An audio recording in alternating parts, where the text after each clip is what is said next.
J'en viens maintenant à la cérémonie officielle, toujours pour saluer la mémoire de Jean Hélène.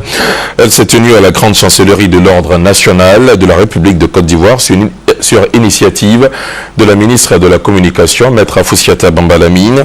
La grande chancelière Henriette Dagré-Diabaté a décoré à titre posthume donc Jean Hélène dans l'Ordre national de la République de Côte d'Ivoire. Cette décoration officielle, la plus élevée de l'État ivoirien, est destinée à récompenser le mérite personnel et les services rendus à la nation. Michel Dicré.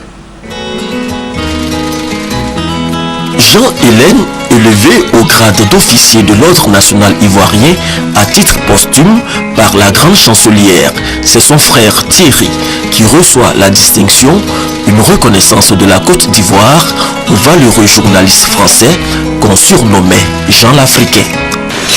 Mon frère avait fait du vaste continent africain sa propre patrie.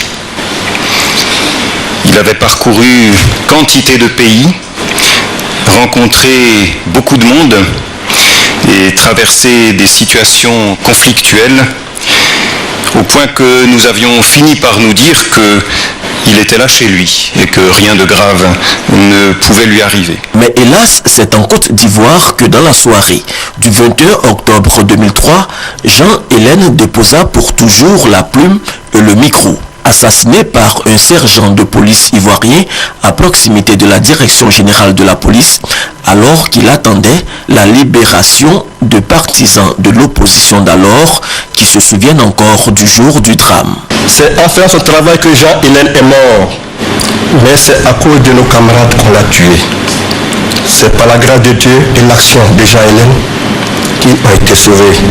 Mort pendant qu'il faisait son travail, et pourtant son professionnalisme était reconnu de tous. C'était ce type de journaliste très calme qui prenait le temps de comprendre dans la complexité des choses les événements qu'il vivait pour en rendre compte avec impartialité, et il était loin du sensationnel ou du factice. Pour les autorités ivoiriennes, rien ne justifiait l'assassinat de Jean Hélène. Si l'objectif des coups de feu tirés à bout portant contre Jean Hélène était de tuer la liberté d'informer, notre présence massive dans cette grande salle de la chancellerie à cette cérémonie commémorative atteste bien de l'échec de ce projet funeste.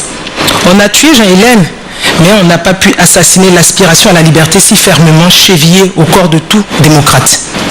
Puisse la célébration de la mémoire de Jean Hélène nous inspirer tous, afin que l'histoire ne se répète pas et que chacun de nous veille à ce que la facilité de tuer ne l'emporte plus sur le devoir et la liberté d'informer et de former les consciences. Le sergent de police, auteur de l'assassinat, a été condamné en 2004 à 17 ans de prison pour homicide volontaire.